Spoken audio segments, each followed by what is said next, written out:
Bom dia, bom dia, bom dia para todo mundo. Tudo bem, gente?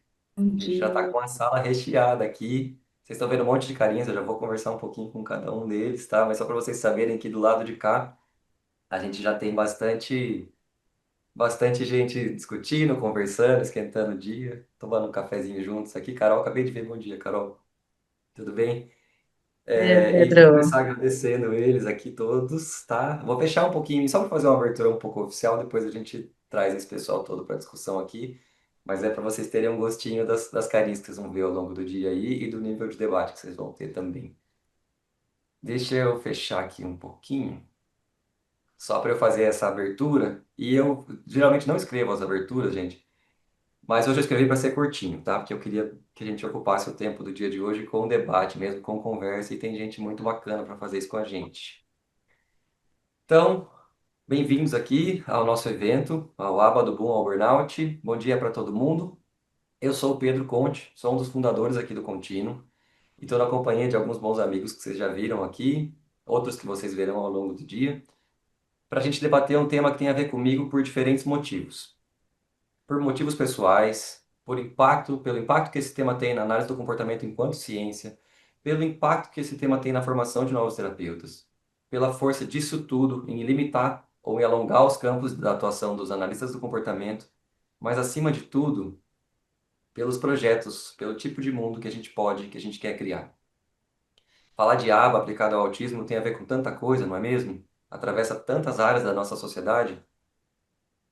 Há alguns anos, entramos com força no campo da saúde com uma promessa simples, mas ousada, que era aplicar a ciência para transformar a vida das pessoas com autismo.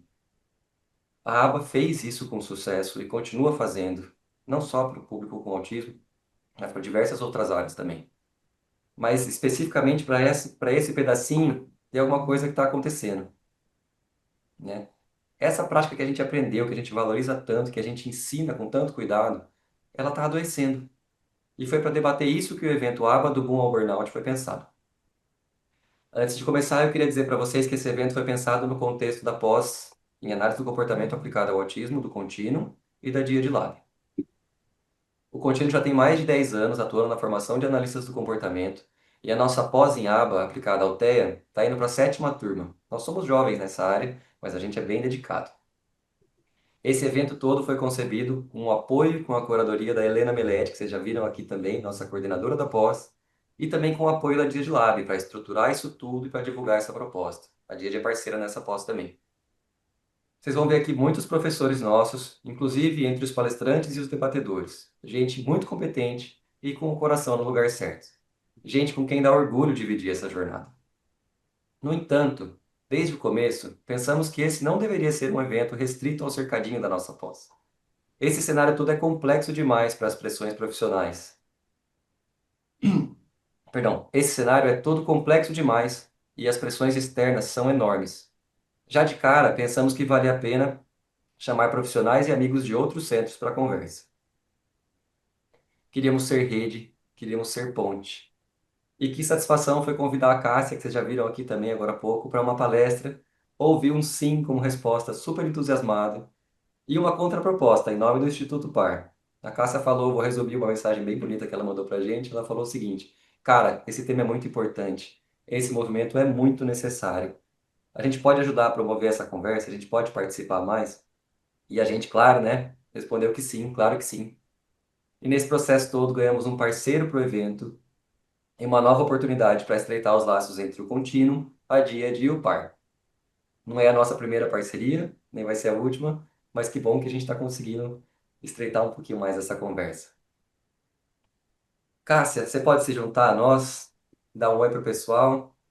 Eu vou abrir aqui a sua câmera, enquanto isso eu vou te apresentar também um pouco mais formalmente. Deixa eu tirar o meu PIN aqui. A Cássia está aqui com a gente, eu vou voltar para a visão de todo mundo, Então, tá? vai, vamos, vamos, vamos, vamos, vamos, vamos, vamos. Vai. Mas você tá com o microfone ligado. Deixa eu apresentar a Cássia para vocês, gente. A doutora Cássia Leal da Hora é BCBA, diretora e coordenadora geral do curso de especialização em análise do comportamento aplicada ao TEA do Instituto PAR, analista do comportamento acreditada pela BPMC, psicóloga formada pela PUC São Paulo, mestre pela USP de São Paulo também e doutora em Psicologia Experimental pela PUC São Paulo. Bom dia, Cássia. Bom dia, Pedro. Bom dia a todo mundo que está aqui. É, Puxa, Pedro, obrigada pelas palavras tão gentis e quero contar para vocês que eu acho que é muito bom estar aqui hoje, sabe? Com vocês, com pessoas próximas, com quem eu compartilho valores. E quero contar com vocês para vocês que é mais do que uma alegria estar aqui. Estar aqui hoje eu considero também um compromisso de construir redes, de ampliar parcerias, de fortalecer as conexões com as pessoas que nos inspiram, que nos acompanham, que nos ensinam, e com todo esse time aqui, com várias pessoas, a maioria dos palestrantes são professores do curso da DIAD, da Contínuo, do curso do Instituto Par, então são pessoas com quem a gente compartilha valores importantes, né? Então eu quero começar muito agradecendo ao Pedro, à Helena e a toda a equipe do Instituto Contínuo, da DIAD Lab. Realmente muito obrigada pelo convite e principalmente pela disposição, pela disponibilidade em fazer desse evento algo aberto, colaborativo e necessário. Acho que o Pedro já deu um pouco do spoiler, mas quando esse convite inicial chegou para a gente no Instituto Par, com esse tema, a sensação, a resposta inicial foi: uau! Precisamos falar sobre isso.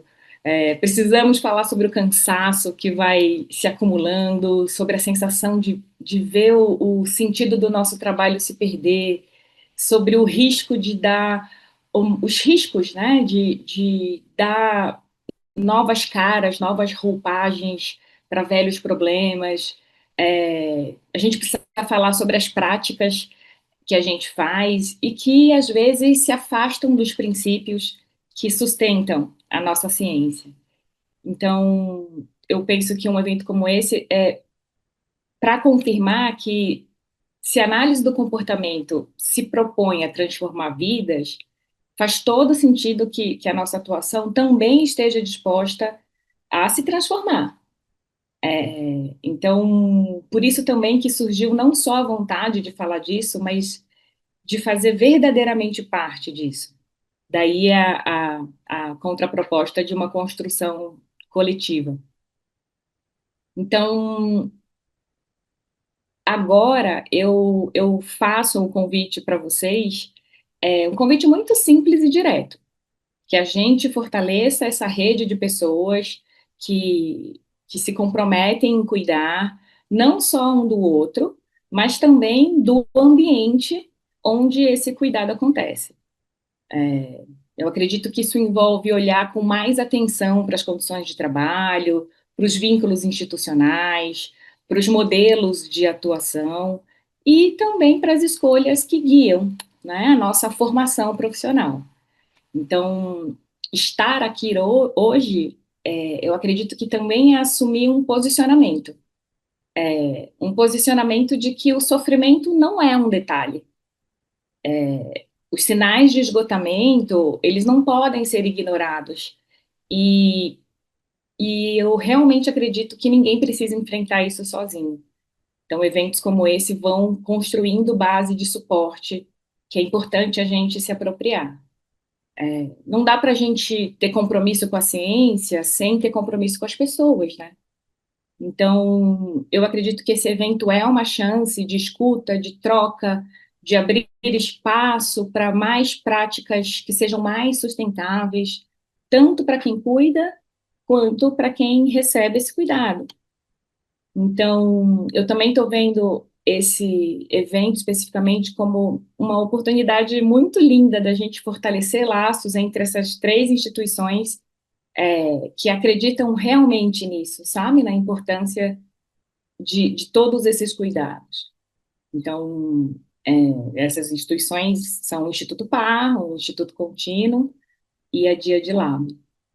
Então, eu espero que esse dia seja um dia vivo, potente, cheio de aprendizagens e de encontros significativos, e, sobretudo, que nos fortaleça como comunidade. Quero agradecer muito todos que estão aqui e eu quero voltar a palavra para o Pedro, para a gente poder conhecer um pouco melhor a programação de hoje e seguir nessa construção coletiva aqui. Pedro, por favor. Ai, obrigado, Cássia. É uma honra e um prazer ter vocês, o par e esse pessoal todo que está aqui dividindo tela com a gente, que vai dividir ao longo do dia. Estou muito feliz mesmo disso ter funcionado. Helena, eu tô pulando você porque você falou que você ia falar mais pra frente, tá? Mas você fica à vontade para falar o tanto que você quiser. Tô vendo a Carol Vieira aqui também, gente. Bom dia, Carol. O que que a gente vai ter hoje, gente? Tava lá na programação, mas só para fazer um resumo para vocês. Até às 9, a gente começa com essa conversa inicial, que vai falar do boom ao burnout. Quem é que está adoecendo no campo da aba e por quê? Boom, a gente trouxe esse nome do boom ao burnout, né? Burnout acho que está evidente pelas falas todas e pelo contexto. Mas também tem um movimento gigantesco aí de crescimento desse campo e de entrada de novos, para usar uma palavra que muita gente usa, de novos players, né, para uma ponte de pressões externas, para mudanças de financiamento, e, assim, virou um jogo na última... Não, isso tem mudado um pouco assim mais recentemente, mas já é um movimento crescente fora do Brasil e aqui no Brasil. A questão do burnout, depois da pandemia, pelo que eu tenho visto nos estudos também, ficou muito acentuada, já era acentuada, mas piorou muito. E então essa é a ideia, assim, tipo, a gente, enquanto aba propôs fazer alguma coisa, aba aplicada ao autismo, propôs intervir de certas formas, teve ótimos resultados. Aprendeu um pouco com isso no começo ali, um caminho um pouco mais truncado, deu certo, cresceu, virou referência de intervenção e isso explodiu e começou a virar cada vez mais um negócio, né? Tudo, acho que no contexto em que a gente está, falar que é ou não é um negócio é quase que irrelevante, assim, tudo tem que se sustentar de alguma forma, mas essa dimensão econômica ficou mais e mais e mais importante, e essas pressões são muito grandes. Então esse é o boom do qual a gente vem falando, a gente vai falar bastante sobre ele também ao longo do dia. Só que essa pressão do boom começou a influenciar muito no nível de sofrimento, no nível de estresse ao qual a gente estava submetendo todo esse campo também, né? E aí a gente vai começar com isso, vai falar um pouquinho sobre várias perspectivas de quem está adoecendo e por que que a gente está adoecendo.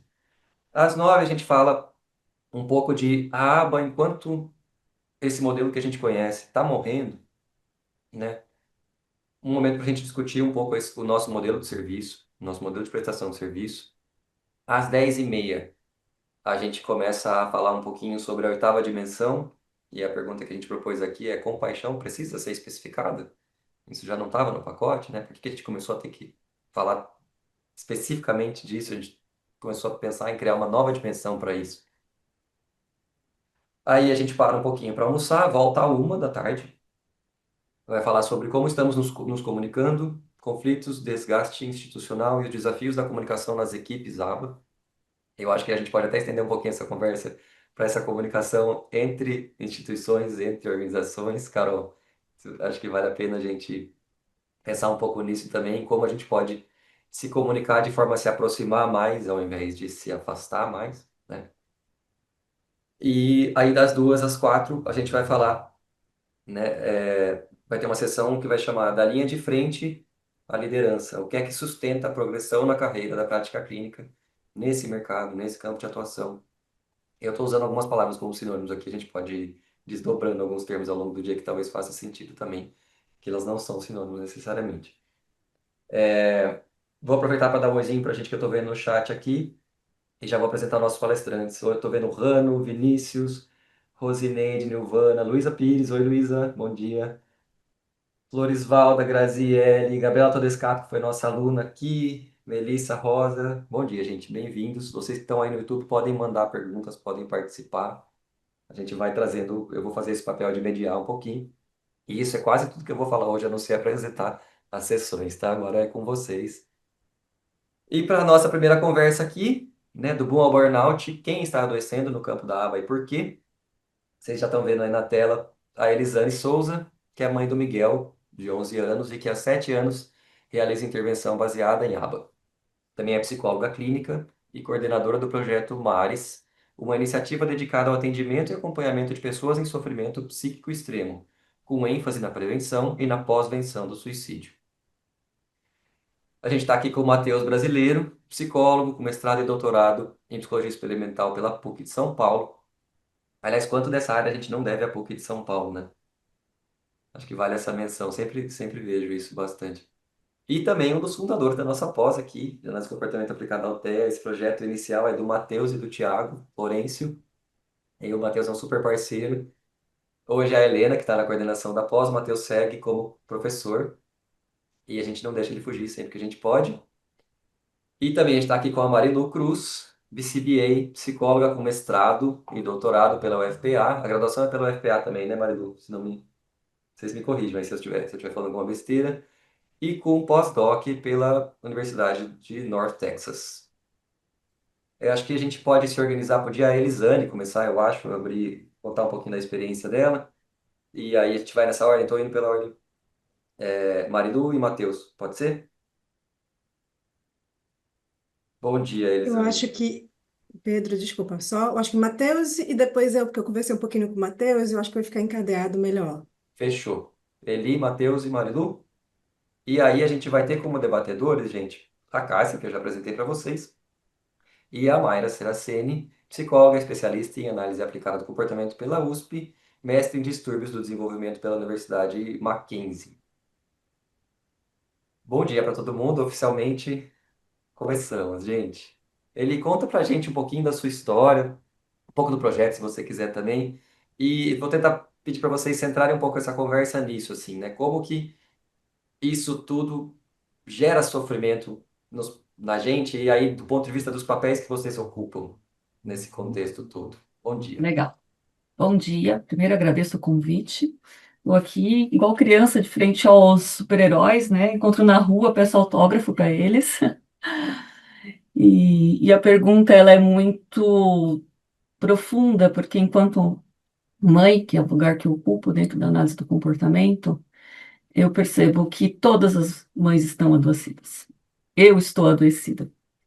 E não é pelo diagnóstico do Miguel, é por tudo que vem com ele, né? Quando a gente para pensar,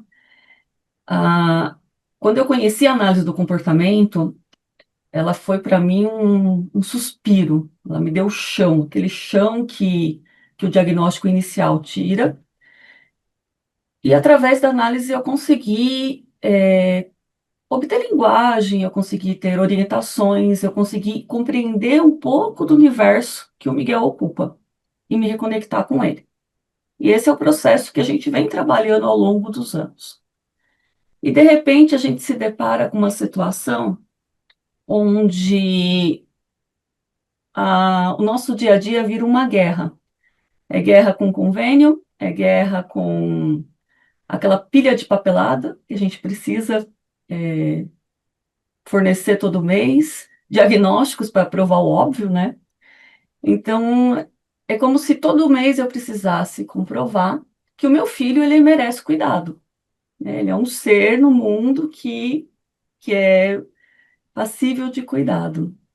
E quando esse cuidado vira produto, né, que é o que a gente vê acontecendo, não tem como ninguém sair ileso, né? Então, as crianças, a gente percebe que está fazendo 40, 50 horas de intervenção em lugares fechados, onde a família não tem acesso, a gente se torna motorista, a gente leva e busca a criança, apenas isso, né? Não fazemos parte do processo. Por outro lado, vocês, profissionais, também acabam sendo prejudicados, porque a grande parte trabalha sem supervisão, sobrecarregados, se tornaram ali uma peça da linha de produção. E esse sofrimento ele atinge em todos os graus. Não tem como a gente se isentar disso, não tem como a gente não perceber isso. Na graduação, eu estive próximo do pessoal mais jovem, e o retorno que a maioria me traz nos lugares que hoje viraram fábricas de terapia é justamente que lá a gente só precisa cumprir protocolo, né? Criança se torna protocolo, não precisamos ver como sujeito. Eu acredito que essa discussão, ela nos dá voz enquanto família, que esse sofrimento também nos atinge. E se nos atinge, atinge também as nossas crianças, que são os mais interessados nisso tudo. Então, esse mercado que se tornou, né? Pedro colocou, não tem como não ser mercado, é verdade, né? Enquanto psicólogos, realmente, nós temos isso é o nosso trabalho, mas o cuidado foi mercantilizado. Não é mais o processo, não é mais o trabalho que se oferece, mas sim o produto final, que é as nossas crianças, eles se tornaram aquele produto desejado. Então, a demanda é muito grande, a procura é muito grande, então todo mundo achou uma oportunidade de fazer dinheiro. Acho que dentro do meu papel de mãe, de família, é isso que hoje nos impacta. Eli, deixa eu te fazer uma pergunta. Disso tudo que você listou, o que que faria mais diferença se mudasse para você, assim, do ponto de vista de sofrimento que isso acarreta e do ponto de vista de tempo que você dedica, talvez assim, o que desses processos todos mais ocupa aí espaço na sua cabeça hoje, sabe? Fora o diagnóstico, fora as questões internas, né, no sentido de coisas que você precisa processar internamente. Eu O acho que que que é exatamente esse olhar de Pedro que a análise do comportamento e o ABA, enquanto método, ele não é algo que pode ser colocado no mercado com qualquer pessoa. Existe um preparo, né? Então, quando a gente se depara com profissionais não preparados, se perde tempo. O tempo é algo muito precioso para as nossas crianças, porque ela se vincula, o profissional não fica, a rotatividade é grande, e isso faz com que a gente entre num ciclo de ansiedade, porque você não sabe quanto tempo aquele profissional vai ficar, e quando a criança está tendo pequenos ganhos, ele é desligado e a gente volta. É como se a gente voltasse a estaca zero. Isso é algo que nos toma muito. E sem contar essa questão da burocracia, que virou algo insano, né? Então, a gente gasta aí, pelo menos, eu acho que 5 dias do mês providenciando tudo aquilo que é exigido para comprovar que a criança precisa dos cuidados, precisa das intervenções e a seriedade, né? Quando a gente está num lugar com seriedade, a gente realmente se sente seguro. Você tem um protocolo a seguir. Você vê o caminho, começo, meio e fim do que está acontecendo. Quando não, é como se fosse um depósito. Você deposita a sua criança e busca, mais nada. Respondi? sim, é. Acho que a gente pode ir para os outros depoimentos, a gente vai ver o outro lado dessa conversa. Marilu, então, pode ser? Não, Matheus, perdão, troquei. Boa. Obrigado, viu, Eli? E obrigado por vocês, pela exposição de vocês. Eu sei que se colocar nessa posição também não é uma coisa fácil. Vai lá, Matheus. Bom dia, gente. Bom dia, Pedro, Cássia, Marilu, Eli, Helena, Rodolfo, todo mundo que está aqui, as Carols, a Maíra. Vi que tem uma galera aí que eu tenho uma certa proximidade, também tá no YouTube, a Luísa, o Rano, então beijo para todo mundo, bom dia para todo mundo. Tá todo mundo, tipo, num sábado aqui, e é porque esse tema enseja mesmo a discussão. Quando a gente começa a falar, isso é um tema muito pessoal para a maioria de nós, visto que eu acho que quase todo mundo que eu conheço que trabalha nessa área já sofreu ou tá no meio de uma crise de burnout. Essa que é a verdade. Ó que loucura.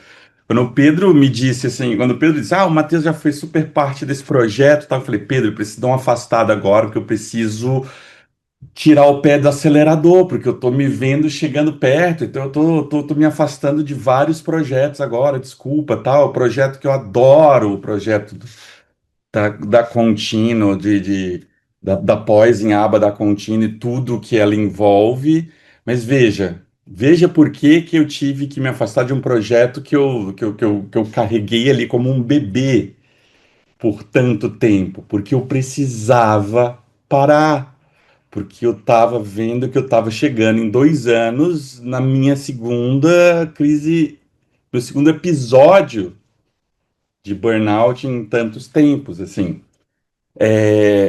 E quando eu olho ainda, isso que me assusta, talvez, isso, por um lado, eu me sinto um privilegiado, por outro, me assusta, é que eu olho porque a minha realidade é uma realidade muito diferente da maioria, de quando eu acompanho. Quando eu começo a acompanhar as pessoas, que estão em clínicas, dessas clínicas imensas que existem e tal, parará, eu fico, de fato, assustado.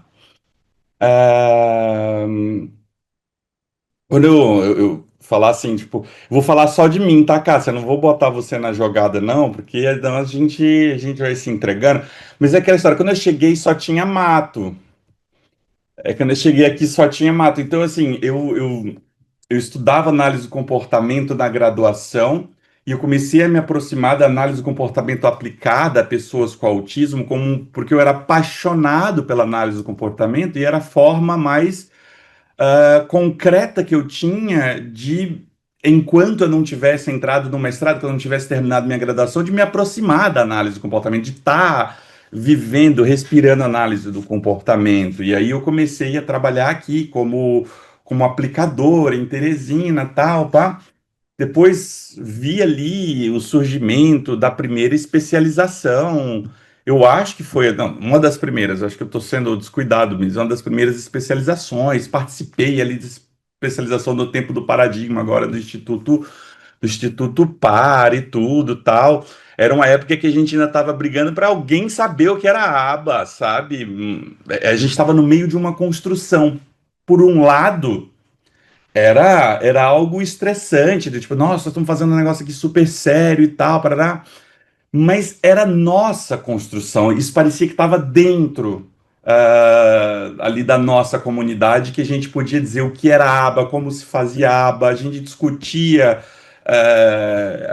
talvez por sermos ainda poucos, o que era, que deveria ser, que rumos que deveria tomar. A popularização, obviamente, traz a mercantilização excessiva que a Eli trouxe, e para os profissionais isso vai afetar de inúmeras formas. Um deles é esse controle que a gente tem do que é a aba. Quer dizer, aquelas pessoas que ensinam aba, que trabalham com aba desde o começo, que pensam inclusive aba, de repente você perde um pouco do controle da definição, da delimitação do que é aba, de que rumo que elas deveriam, que a nossa área deveria tomar. De repente a gente começa a ver outros atores decidindo, falando do que é aba, que é juízes, planos de saúde, advogados, enfim, o que é aba? A aba virou um negócio, qualquer um abre sua banquinha, trabalha com pessoas com autismo e diz, eu estou fazendo aba e pronto, não tem quem diga que você não está fazendo aba legalmente, dizendo assim. Esse é um fator que eu acho que é um fator, e aí ele falou do ponto de vista dos pais, que é de como a gente passa a ter uma dificuldade, talvez, de garantir uma qualidade no serviço para a pessoa, para o personagem mais importante da história, o tomador de serviço, aquela pessoa que está precisando do aba ali para o desenvolvimento, para seu próprio desenvolvimento. Só que a gente traz com isso também uma deterioração. A palavra aqui que eu queria usar me fugiu, mas você traz uma precarização do trabalho de quem faz aba. Eu posso dizer que o meu burnout ainda não é um burnout, é um burnout vantajoso, assim, é um burnout, nossa, eu estou trabalhando demais, eu peguei aqui, eu não tenho uma clínica, eu tenho 5 coordenadores que trabalham comigo, eu presto ali consultoria para algumas clínicas, às vezes eu começo a querer abraçar muito o mundo, dado a uma busca muito grande. Eu me envolvo, eu quero acompanhar muito de perto, então eu participo de todos os grupos de WhatsApp, de todas as famílias que eu acompanho, tal, e isso me deixa ali sobrecarregado, é mensagem de manhã, de tarde, de noite, sábado, domingo, tal, para eu tô aqui com meu filho, levando ele para ir no Cross Kids, e ao mesmo tempo ele, pai, filho, legal, e aqui, então, mas por incrível que pareça, isso que mais me assusta é que eu posso dizer que esse meu burnout veio de uma situação privilegiada, que eu ainda estou numa situação onde ainda não tem uma deterioração na minha função como, como supervisor. Eu posso escolher com quem eu vou trabalhar, eu posso escolher, quando eu digo com quem vou trabalhar, meus coordenadores, meus aplicadores, tal, eu posso escolher, talvez nesse momento, quantos casos eu posso acompanhar, eu consigo acompanhar adequadamente. Mas quando a gente olha para essa deterioração, a gente está falando de pessoas, e aí eu vou só levantar aqui alguns dos principais fatores que a literatura tem mostrado. Olha que interessante, a literatura fala que sim, existem questões de personalidade. Eles falam do tipo, aquela coisa do neurotic, que é tipo neuroticism, quer dizer, são pessoas muito preocupadas, são pessoas muito controladoras, que nem eu, que já tem assim um pezinho ali para lá, então beleza. Então isso daí não tem muito que a gente fazer, a não ser fazer sua terapia individual e tudo. Mas olha que coisas interessantes. Desconexão com os princípios ABA foi levantado como uma fonte importante de preditora de burnout. Quer dizer, eu fico sob controle, não exatamente de estar fazendo o que eu deveria estar fazendo na análise de comportamento. O que os caras querem dizer? Quanto mais você está ali bebendo dos princípios da análise do comportamento, de certa forma, mais protegido você está, porque você provavelmente está entrando em contato com reforçadores ali, intermediários importantes. Reforçador de saber que fez um bom gráfico, de saber ali que utilizou os princípios corretamente, tal, parará. Ah, o funcionamento do próprio paciente. Então, óbvio, existem alguns pacientes que você pode fazer tudo errado quase e o cara vai deslanchar mesmo assim, e tem outros que eu falo assim, tem uns que fazem a gente ser analista do comportamento de verdade, entendeu? Tem uns que qualquer aplicação de protocolo vai dar certo com eles, tem uns que não, tem uns que vão exigir que você seja analista do comportamento de verdade, que saiba pensar ali, exatamente o porquê, entender aquele comportamento, destrinchar tudo, como se você estivesse, tipo, pegando, como se você fosse um mecânico, não é aquele que você chega ali, dá duas batidinhas no motor, não é aquele que você tem que desmontar o motor inteiro para entender onde é que tá o negócio e para remontar o motor inteiro de novo, assim. Esses aí que exigem da gente. Mas, de novo, essa é uma situação que não tem o que fazer. Você vai dizer o quê? Você vai dizer, ih, não, eu só trabalho com aqueles casos fáceis, porque eu estou cuidando de mim mesmo, tal. Não, você não vai fazer isso. A gente está aqui justamente para trabalhar para aqueles que mais precisam. Uma das questões, ambiente de trabalho não percebido como contribuindo para o seu próprio crescimento. E aqui está uma questão muito importante. Quer dizer, como é que um ambiente de trabalho contribui para eu sentir que eu estou crescendo como profissional? Afinal, olha que interessante, mais de 50% dos respondentes de umas pesquisas que eu andei lendo falavam que tinham burnout, mas só cerca de 20% estava procurando emprego fora da aba. A maioria queria fazer aquilo, só que queria fazer aquilo dentro de um ambiente ah, mais saudável. Se perceber sendo efetivo é uma coisa extremamente importante, e aí talvez isso seja um troço do que o que é se perceber sendo efetivo. Como eu faço para uma pessoa se perceber sendo efetiva quando ela está de fato muitas vezes trabalhando num caso que vai devagarzinho, gradualmente avançando. Como é que eu faço para se perceber sendo efetivo? E uma das coisas super importantes, excesso de demandas ou a falta de clareza em relação a elas. Então, um monte de clínica que não tem processos bem estabelecidos, que para poder aceitar ali os R$ 30 que o plano de saúde paga por cada criança, precisa ir ali submetendo uma sobrecarga imensa do pessoal, que coordenador está fazendo a função de RH, que aplicador está fazendo função de coordenador. Isso só gera um estresse absurdo, uma sensação de cansaço e esgotamento e insatisfação muito grande que a gente fala como burnout. Então, e os fatores protetivos, e aí por que que eu olho muito para isso? Porque uma das grandes questões é que eu não posso pensar só no burnout do supervisor, eu preciso pensar do coordenador e o do aplicador, visto que os dados também mostram que uma das questões mais importantes um dos fatores protetivos mais importantes é suporte de supervisor. Quando você se sente ali acolhido, amparado em todas essas coisas, para você saber se eu estou indo bem, se eu não estou indo bem, para ficar sob controle das variáveis que você deveria efetivamente estar para se sentir efetivo, para saber a clareza do seu trabalho, para você ter feedbacks muito claros ali, tudo, isso é muito importante. E aí nós podemos olhar para duas coisas.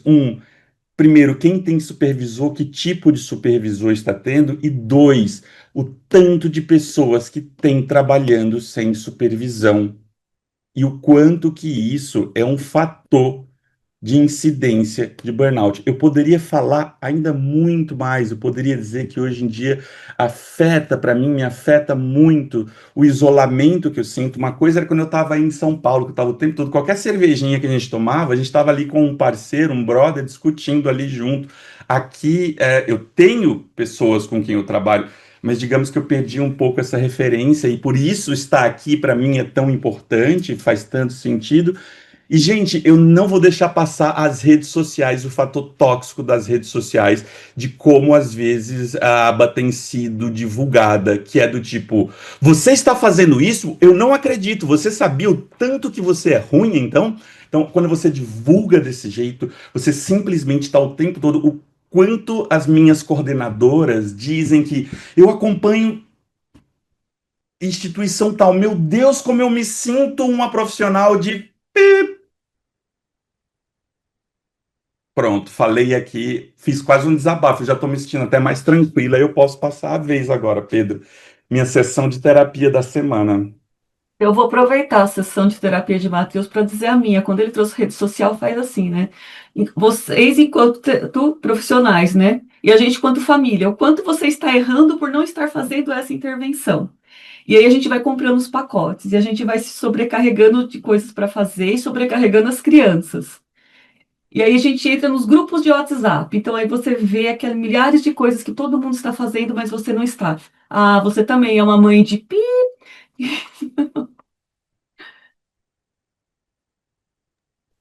Tem bastante gente no chat aqui. Tem duas pessoas no chat falando que estão fazendo TCC sobre esse tema, tá? Tem gente, a Luísa falou assim, ó, me vendo nos resultados dessa pesquisa que o Matheus está apresentando, tá? E tem uma coisa que você me falou, Matheus, que eu acho que bateu aqui forte, assim, que é como a gente, esse é um mercado que paga bem. E como a gente, de forma geral, tá? Estou generalizando. Mas olha como a precarização não tem necessariamente uma relação direta com a remuneração. Mas tem a ver com essas coisas que você mencionou. Eu tenho suporte, isso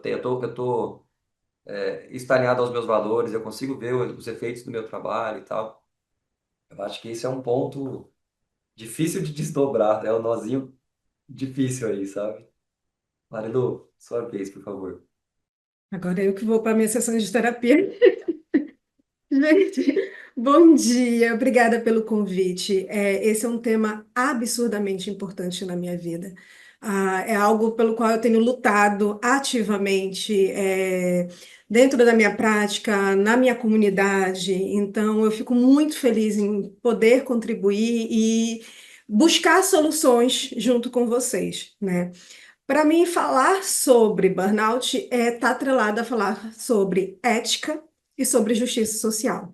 Eu acho que não tem como a gente separar esses temas, né? Quando a gente olha para as nossas diretrizes éticas, vai estar lá para não assumir casos que você não tenha competência, para você não assumir o número de casos que você não consiga gerenciar, para você atuar sobre supervisão. Então, esses pontos, eles estão ali, eles são pontuados, a gente já começa que nem todo mundo, inclusive, tem acesso a essas informações, né? Muitas pessoas que trabalham na área não têm acesso a essas informações, isso daí já é uma questão.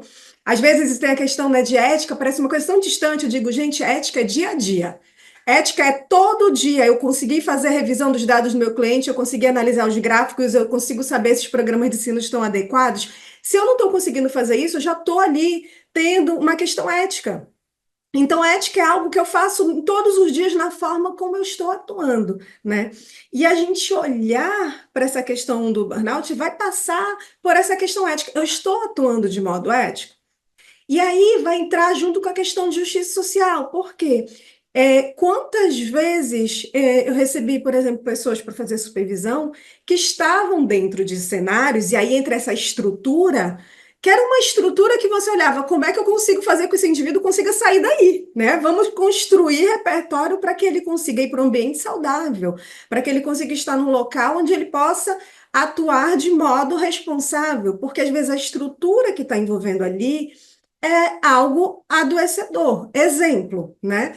Eu sei, eu aprendi que eu preciso ter coleta de dados, eu preciso fazer os gráficos, eu preciso analisar. Você vai ver a carga horária da pessoa, ela só está fazendo intervenção, intervenção, intervenção, e não existe carga horária para pensar, refletir sobre o caso.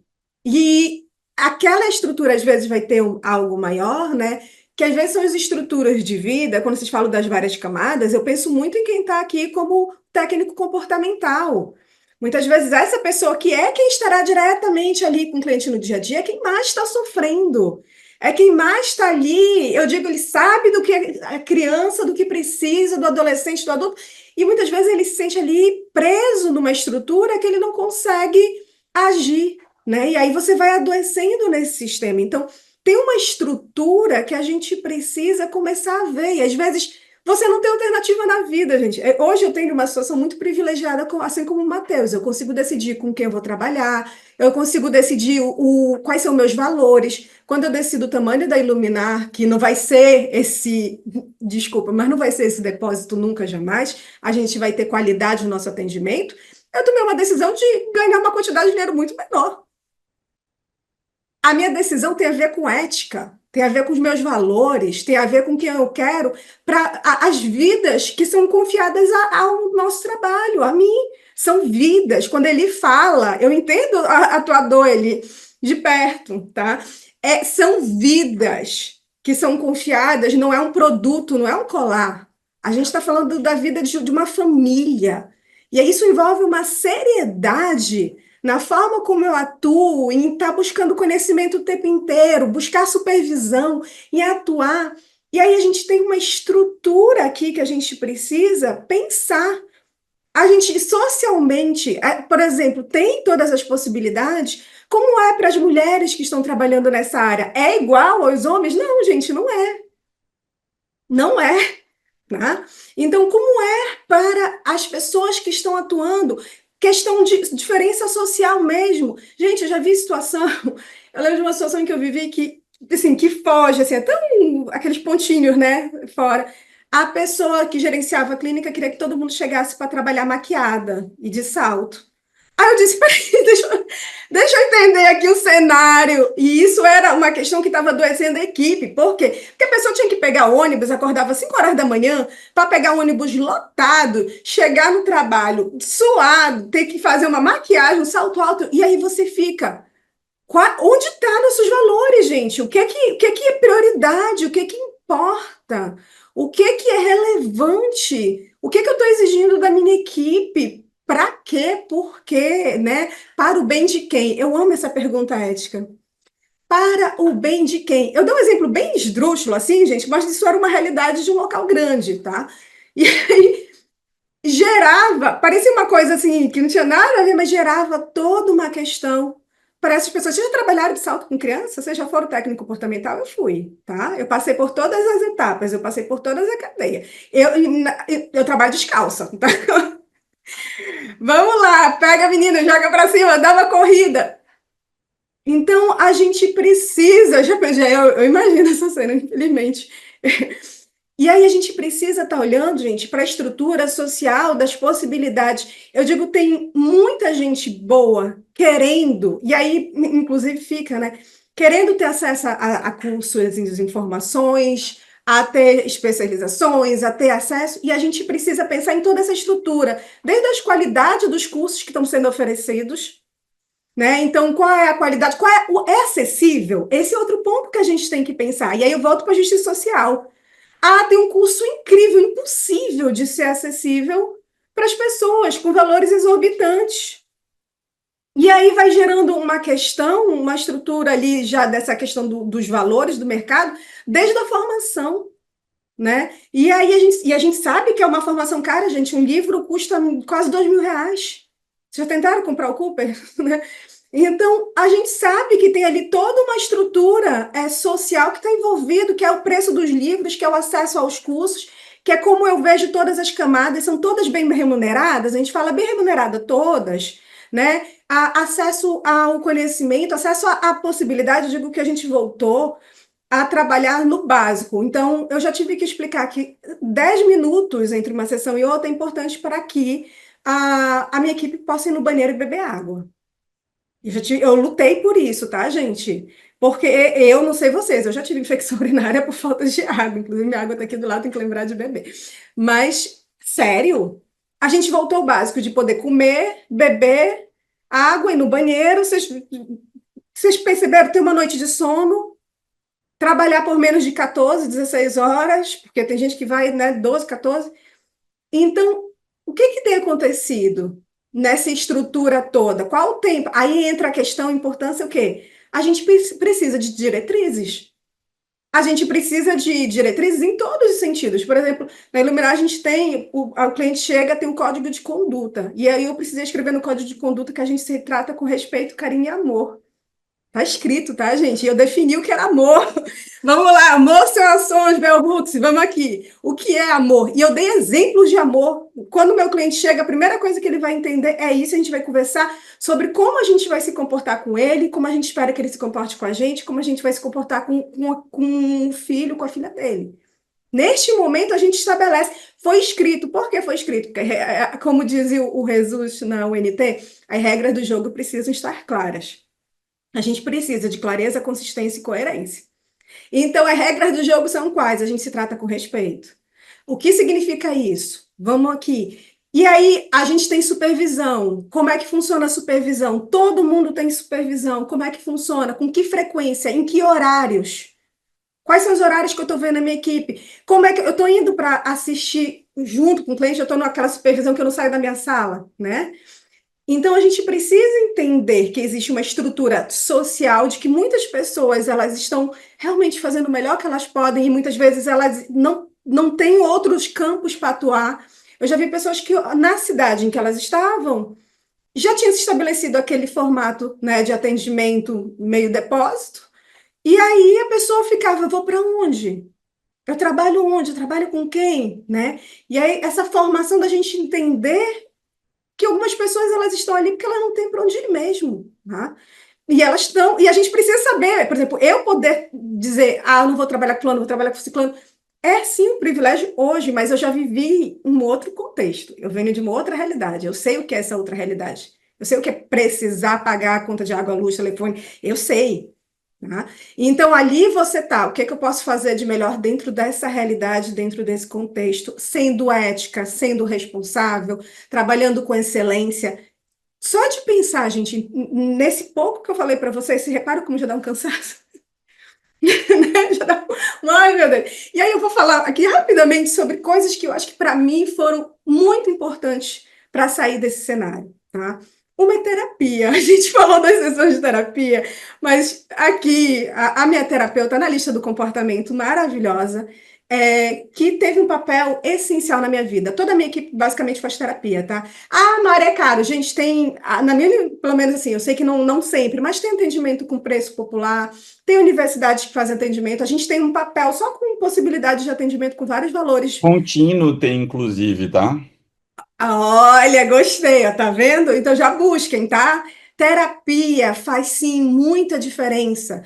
E aí eu acho que as terapias contextuais, gente, para mim a terapia de aceitação e compromisso foi divisor de água da forma como ela se inseriu na minha vida, de compreender os meus valores, de compreender o que era importante para mim, de que as minhas ações estivessem atreladas a esses valores e tomar decisões. Às vezes o pessoal fala, Mari, que não vai abrir uma filial, eu começo a assoviar e digo, gente, eu tenho aula de Muay Thai, agora eu não posso discutir esse tema. Eu tenho que ler um livro, não dá agora. Por quê? Porque eu sei quais são os meus valores, eu sei o que é importante para que eu faça essa construção e vai envolver o quê? Dizer não. Vai envolver o quê? Dizer, colocar limite. Vai envolver o quê? A gente desagradar, né? Então a gente vai precisar olhar para isso, buscar esse processo, buscar essa compreensão. E aqui eu falo de modo individual, mas esses individuais é que vão construir o coletivo, a gente sabe disso. Qual é a comunidade que a gente quer construir? Né? Então, e aí entra, eu falo muito isso quando eu estou fazendo supervisão. Você consegue, o seu técnico comportamental consegue ter liberdade com você para chegar e dizer que não está entendendo, sem ser punido, que ele não sabe o que fazer, que ele errou, que ele esqueceu de tabular um dado, que ele tabulou errado. Ele tem esse espaço seguro. A gente está promovendo um espaço seguro para quem trabalha com a gente. Para que essa pessoa possa crescer com compaixão, nossa, para com ele. Porque se a gente não começar a falar, eu digo muito isso, gente, não é só compaixão com o cliente, é essencial, mas a gente consegue ter compaixão com a gente mesmo e com o outro. A gente está falando tanto de compaixão para com o outro, mas ainda não começou a falar de compaixão com a gente mesmo, e eu sei por quê, porque quem fala disso não é analista do comportamento, né? Mas tudo bem, não vou entrar nessa polêmica, porque tem muita gente falando disso já. Mas eu consigo ter essa compaixão, eu consigo olhar para o outro e dar esse espaço para a aprendizagem e que vai envolver erro também? E eu consigo estar ali para apoiá-lo nesse processo? Essas são perguntas que a gente precisa fazer. Ou a gente está, enquanto comunidade, trabalhando na base da punição aqui. Como é que eu me relaciono com a minha comunidade, com o outro? Como é que eu ajudo na formação do outro? Como é que eu entendo o outro como o meu companheiro e não como o meu concorrente? Como alguém que eu vou fazer ali uma relação de vamos trabalhar junto? Isso é possível? Porque isso tudo vai afetar essa solidão que o Matheus falou. Nossa, eu já vivi muito essa solidão. Muito, muito. E aí, o que foi vou construir minha comunidade. Quem mais acredita nisso?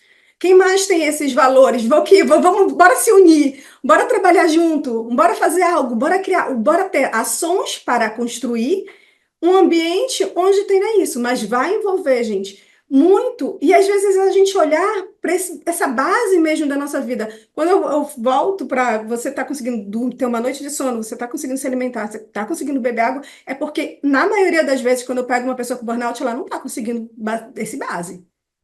Tá? Essa base não está acontecendo. Que dirá chegar a dizer você tem um hobby, você consegue praticar atividade física. Isso tudo é qualidade de vida real. Você consegue dizer não? Você consegue chegar para o seu supervisor e dizer: eu não tenho como aceitar esse caso agora? Eu não tenho como trabalhar com esse cliente, eu não estou conseguindo desenvolver, eu preciso de ajuda, não está dando certo. Eu consigo ter esses espaços. Tem duas coisas que eu digo que é muito importante quando a gente recebe um cliente, que é ensiná-la a dizer não, né? E aí você tem que ensinar os adultos a ouvir o não dele, né? Ouça o não e aceite, né? Entenda ali por que naquele momento ou não. Eu consigo fazer isso com a minha própria comunidade? Enquanto a gente não olhar para esse nosso dia a dia, para a forma como a gente está atuando, para como a gente está atuando com a gente mesmo, inclusive, essa mudança ela vai se tornar cada vez mais difícil, né? Então a gente precisa começar a estabelecer diretrizes, a gente precisa olhar para questões sociais que estão impactando aí, a gente precisa olhar para a atuação ética de uma atuação que é diária, a gente precisa parar, a gente falou várias vezes aqui, se falou de suporte, a gente precisa falar sobre esse suporte que não é só um suporte técnico, gente. Às vezes a pessoa que trabalha com a gente precisa de um abraço. Vocês me desculpem, mas às vezes é isso. Você quer um abraço? Tipo assim, é o que eu preciso agora. É saber que tem alguém ali que entendeu que eu estou numa situação de sofrimento e que me oferece um abraço. Então, a gente precisa ter realmente um olhar mais sensível para a nossa comunidade mesmo, mais acolhedor para isso. Aí o que isso vai representar em ações é algo para a gente estar estabelecendo. Eu acho que enquanto comunidade a gente precisa estabelecer isso. A gente precisa olhar para isso, para toda essa estrutura, da forma como a gente tem se relacionado.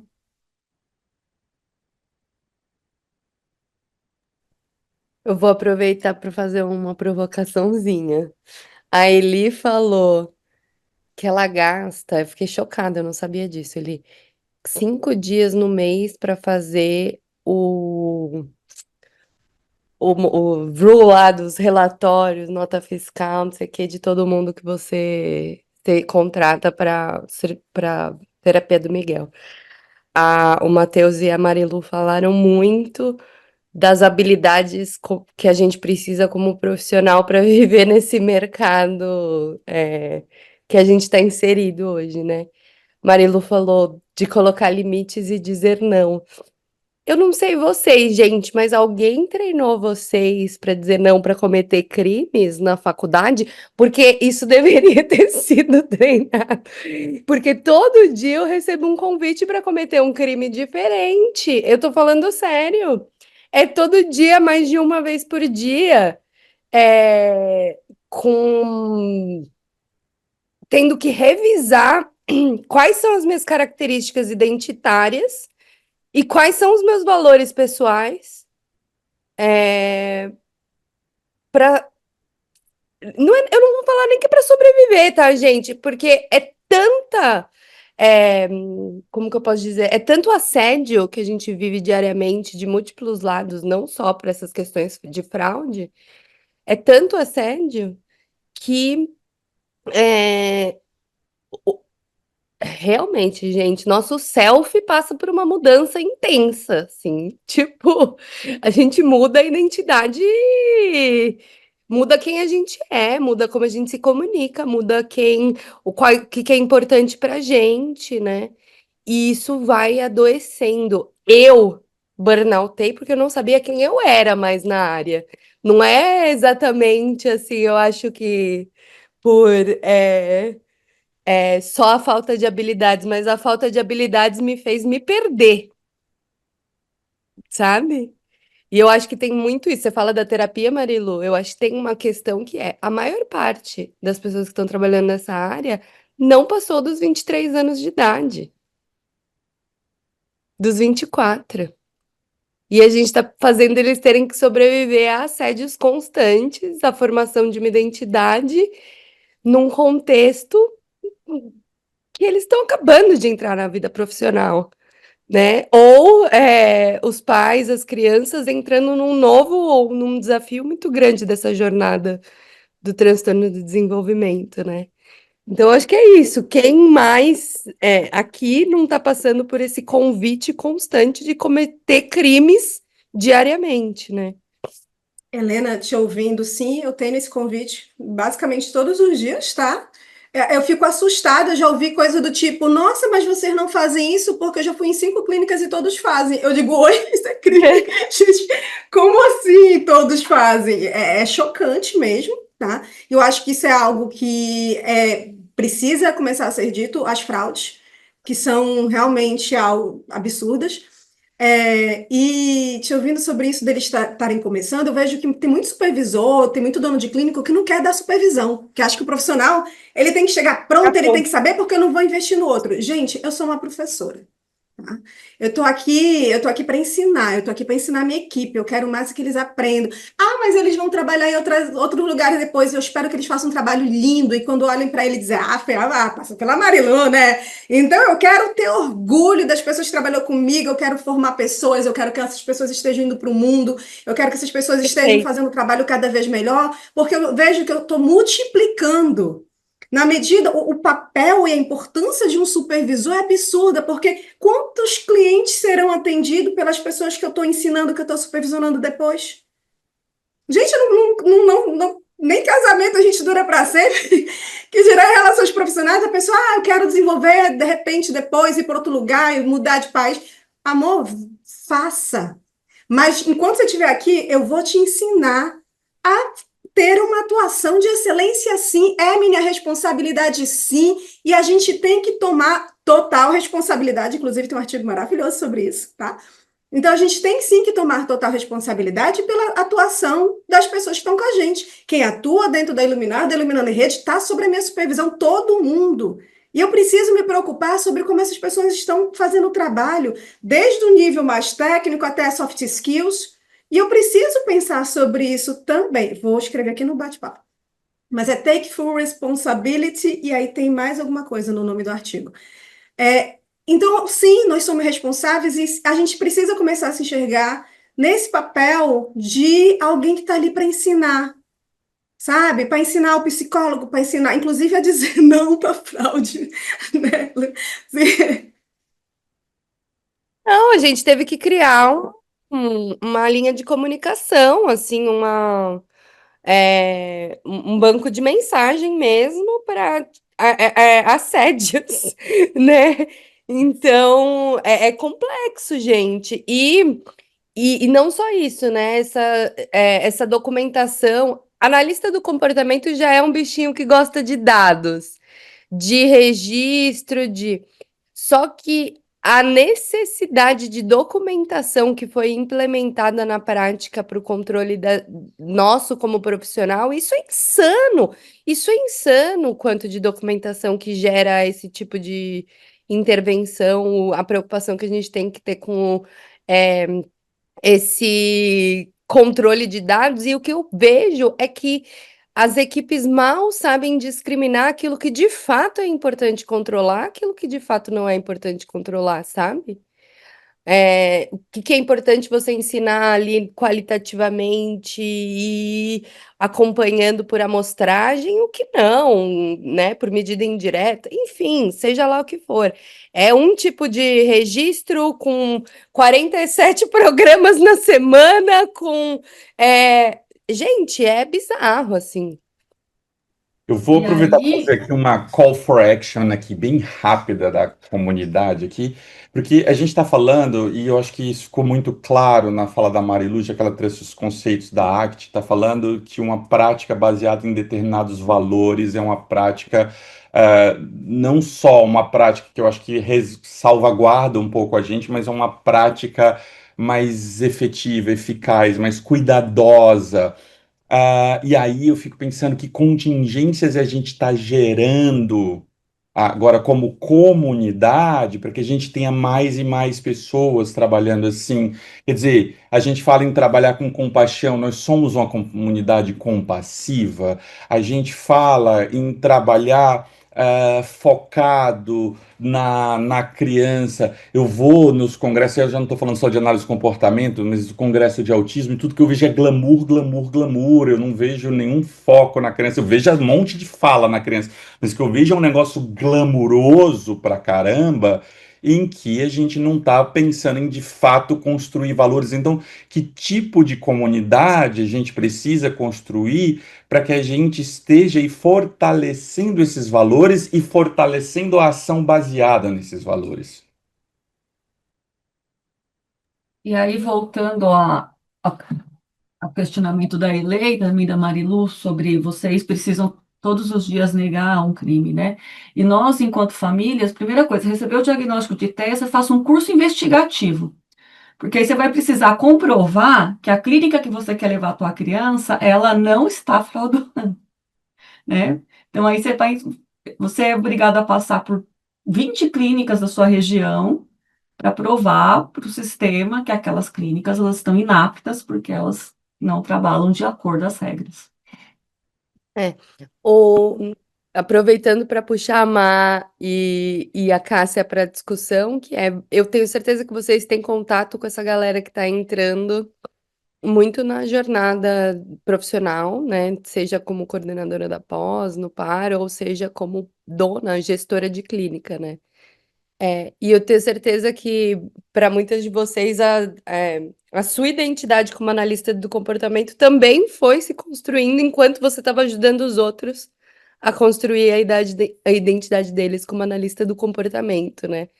É, como que foi isso? Assim, eu sei da conversa de vocês, mas o cuidar de si mesmo para cuidar e dar modelo para o outro, como que é isso no dia a dia de vocês duas também? Posso falar, Cá, primeiro?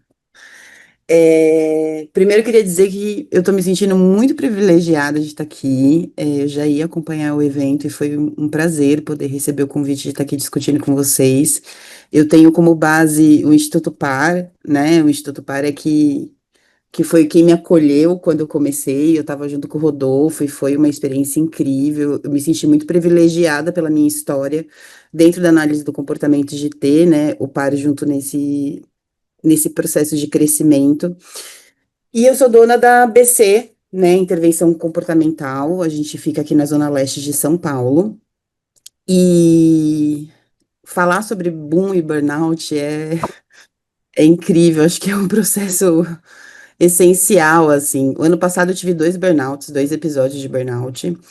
É, e muito, sinceramente, pelo medo de não poder mais estar aqui com aquilo que eu acredito, né? Eu estou há mais de 10 anos na área, eu tenho ABC enquanto nome BC desde 2018, mas antes já atuava em consultório, e desde novinha eu sempre tive como princípios a formação da minha equipe, porque sempre entendi que era isso que norteava para que a gente tivesse um bom desenvolvimento, e sempre foi muito gostoso ouvir a Marilu, porque eu falava assim, eu só quero criar para que eles fiquem muito bonitinhos, e depois eles ganhem o mundo, e forneçam o melhor tratamento, a melhor intervenção que eles puderem dar, e eu vou ficar muito grata se eles puderem levar isso para a vida, sabe?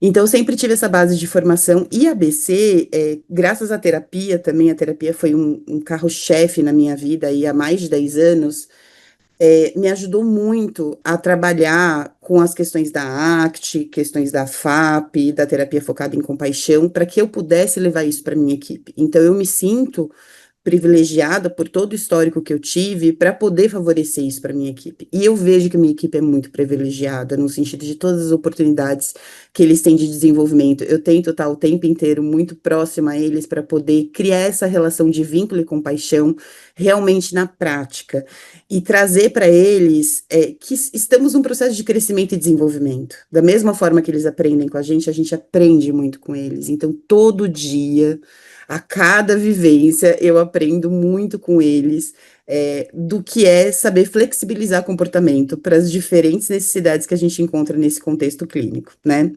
Mas esses burnouts que eu tive o ano passado, eles foram um reflexo desse medo de, será que a gente vai continuar? Será que a gente vai continuar aqui? Eu não sabia. Eu não sabia, porque o nosso serviço, ele é caro por inúmeras variáveis, né? Pelo tanto de investimento que a gente, enquanto clínica, tem que fazer em base de formação.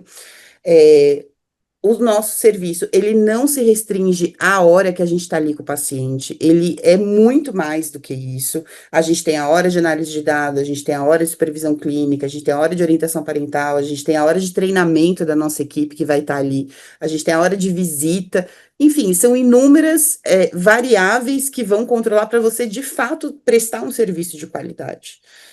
É, É por isso e que uma amiga minha diz, Mayra, Mayra, que o analista do comportamento está sendo expulso das clínicas de análise do comportamento, porque ele dá trabalho, tá vendo? Como é que você vai dar lucro ali num negócio desse aí, se você quer fazer tudo isso? Não dá certo.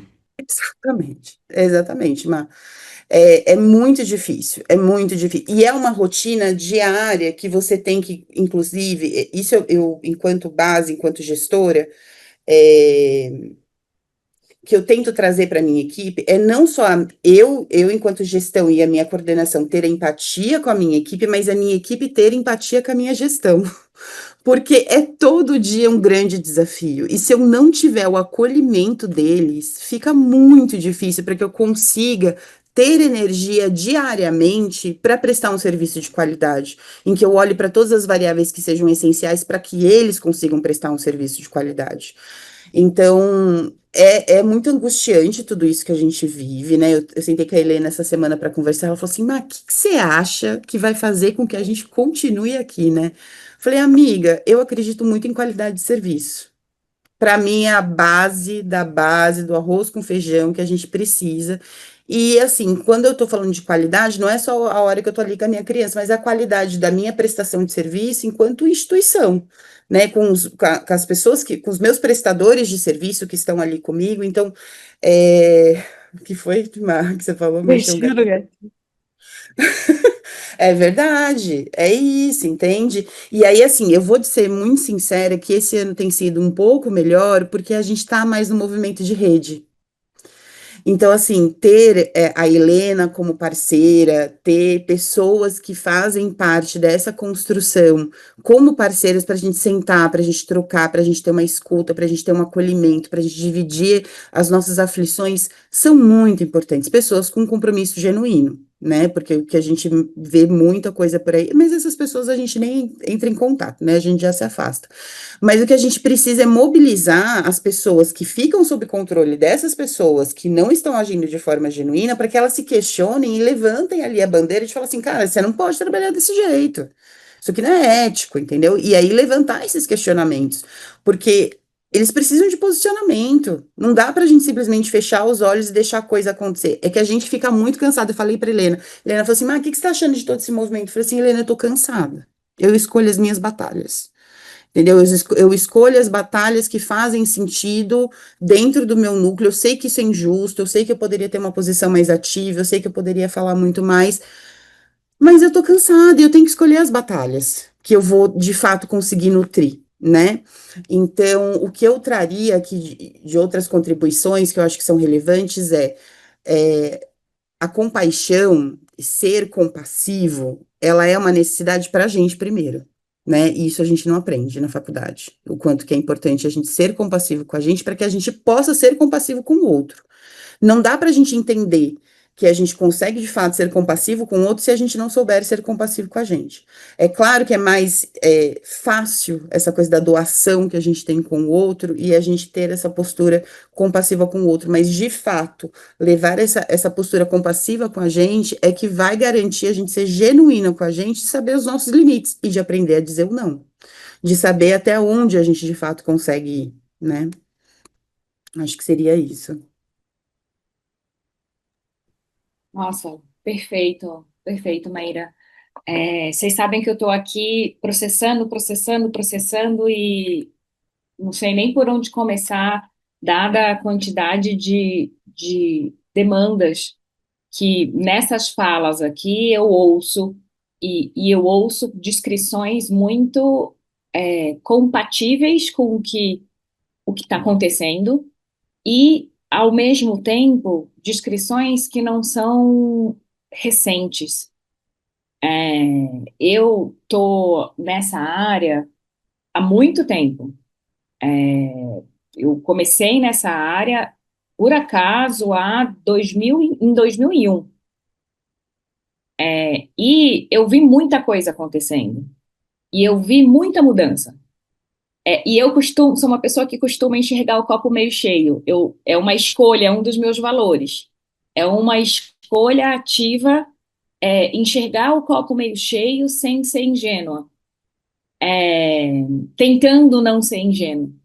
E eu tenho que admitir que muita coisa mudou. Já foi muito pior. Só que eu concordo com vocês que a gente está em risco. Porque, e aí eu vou falar, sobretudo, da posição atual para a qual eu me dedico hoje, também por um valor, que é para a formação de profissionais consumidores do serviço, as próprias pessoas com diagnóstico neurodivergente, para as famílias, quando essas pessoas ainda não respondem por si. Eu, sim, comecei como aplicadora, mas eu sou aplicadora até hoje. Hoje em dia, eu aplico diretamente intervenções.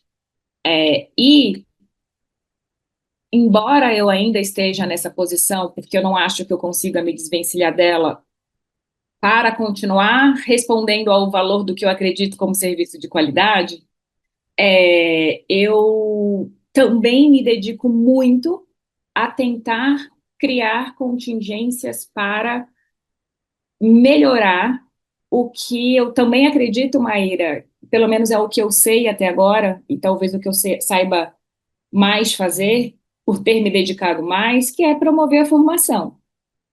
E nesta área, a gente também tem um monte de demanda. E aí eu estou falando de especificando, embora eu esteja colocando no mesmo pacote a formação tanto do prestador de serviço, quanto da comunidade, da sociedade civil, lá do o juiz que passou a receber uma demanda dele determinar quantas horas de terapia, com que tipo de intervenção e qual procedimento precisa fazer, do psiquiatra que se acha no direito de fazer isso, e às vezes é demandado fazer isso em função de uma necessidade da família. Estou falando tudo isso eu coloco no pacote de formação, mas especificamente da formação formal, esta é mais de um letramento mais formal aqui, a gente tem muita coisa, tem muito chão para caminhar, ainda que tenhamos caminhado. E tem uma coisa que há alguns anos tem me impactado, e às vezes até me incomodado, é que a gente é analista do comportamento. E a gente, supostamente, deveria saber planejar contingências de mudança.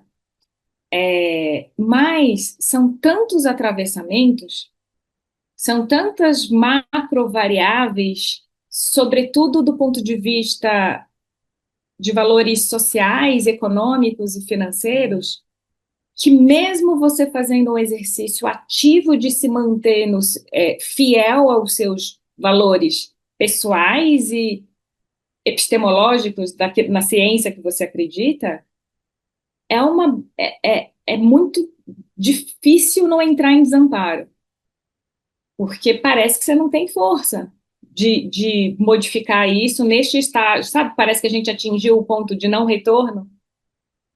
E aí, no final, me dá vontade de gritar, o problema é o capitalismo, mas isso também é um problema, porque vai gerar outro tipo de escuta e afastamento.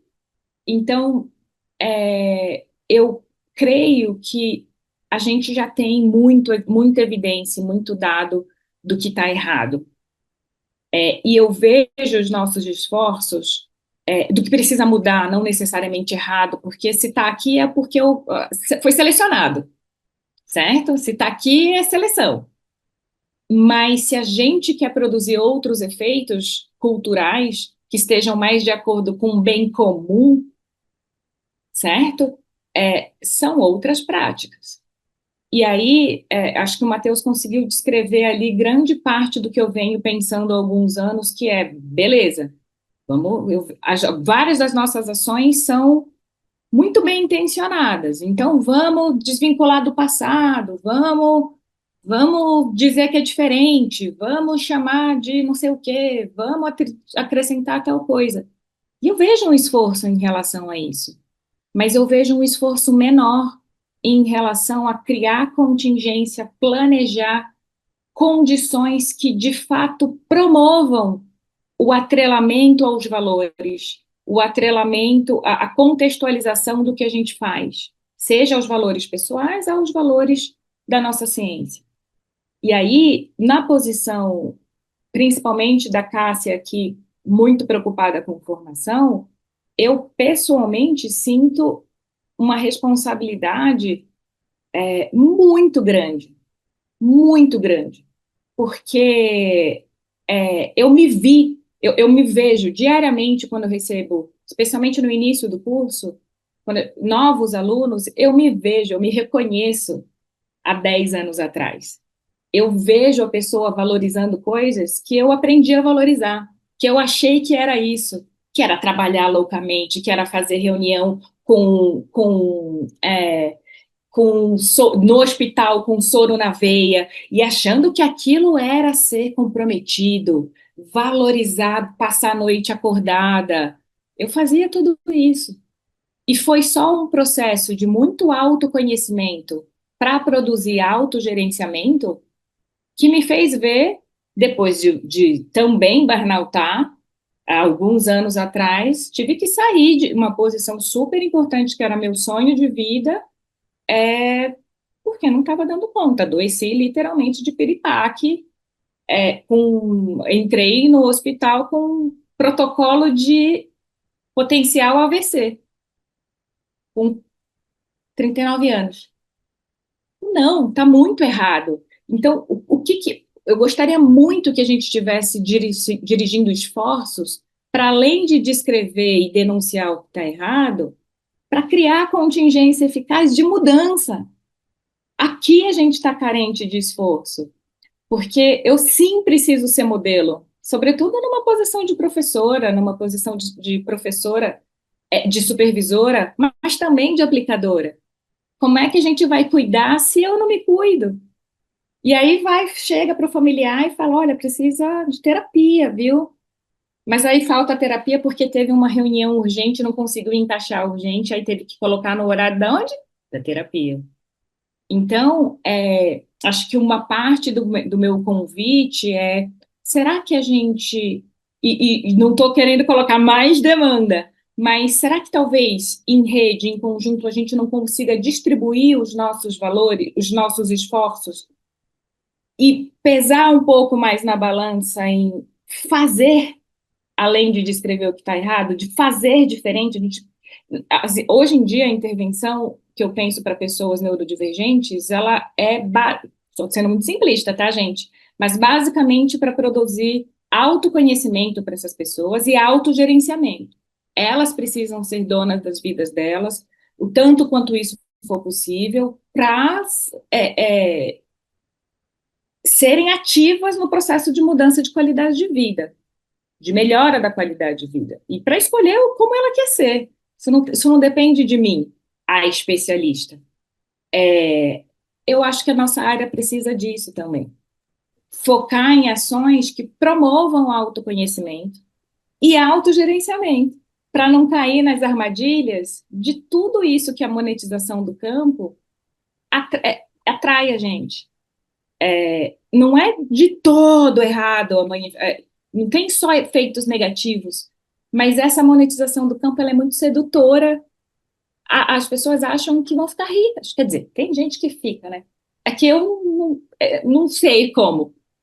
E aí, talvez, porque eu escolhi ativamente ser compatível com os meus valores, de principalmente promover uma sociedade melhor. Isso é muito para além do TEA, isso é muito para além da neurodiversidade, isso é muito para além deste momento atual, ainda que ele seja essencial para a gente tentar mudar. Mas eu acho que a gente precisa dirigir esforços também para as ações, Ô, Cássia, certo? De mudança. eu Parei. acho.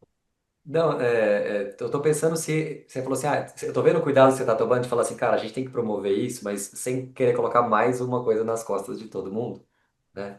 E eu vi nas falas de vocês e eu fico na periferia dessa história toda, né? Eu tenho pouco contato direto com tudo isso que vocês estão contando. E eu fico pensando se isso já não está imposto, se a gente já não está sofrendo os efeitos disso, se a gente já não, se isso já não demanda tempo, isso já, quase tudo que vocês descreveram já está assim, olha, a gente já lida com isso, a gente talvez pudesse escrever isso melhor, nomear isso melhor e talvez fazer isso em grupo, mas pelo que vocês falaram, acho que eu posso falar de todos até, não é uma coisa a mais, ela já está aí, só que a gente não está nomeando ela.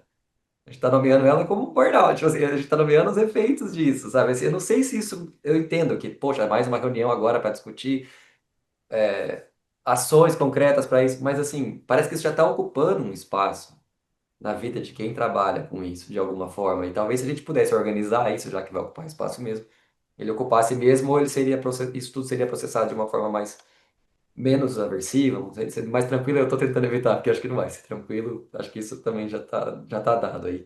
Eu vou pedir Mas a licença gente para. tem que perseguir a tranquilidade. Sim, sim. Mesmo que a gente A gente vai ter comece que criar ela, a gente vai ter que. Exato. exato, mesmo que a gente comece com menos desgastante. Já pensou a gente pegar um monte de burnoutado e criar um grupo de trabalho? Vai ser de ferrar, meu Não é irmão. isso que a gente está fazendo hoje, mas Não, tudo bem. na praia, vamos na praia É fazer. isso. Aí a gente precisa fazer de outras formas. Eu acho que tem formas e formas, né? Sim, sim. É isso. Concordo com você. É isso. É E, sobre. por exemplo, este encontro, né? Acho que é parte disso. Tá, deixa eu passar a palavra para a Carol aqui, que a gente está um pouco além do horário já, e eu estou preocupado com a agenda de vocês todos também. Obrigado, pessoal aqui que participou aqui dessa primeira sessão, tá? Quem quiser continuar aqui debatendo com a gente pode continuar. A gente vai nomear debatedores para cada momento, mas, poxa, por mim, vocês ficam aqui o dia inteiro conversando com a gente. Quem puder, quem quiser, quem for acompanhar o evento mesmo, já acompanha aqui do Zoom. Teve gente que entrou mais cedo, fica à vontade. Eu acho que vocês nem precisam pedir espaço para falar muito, não.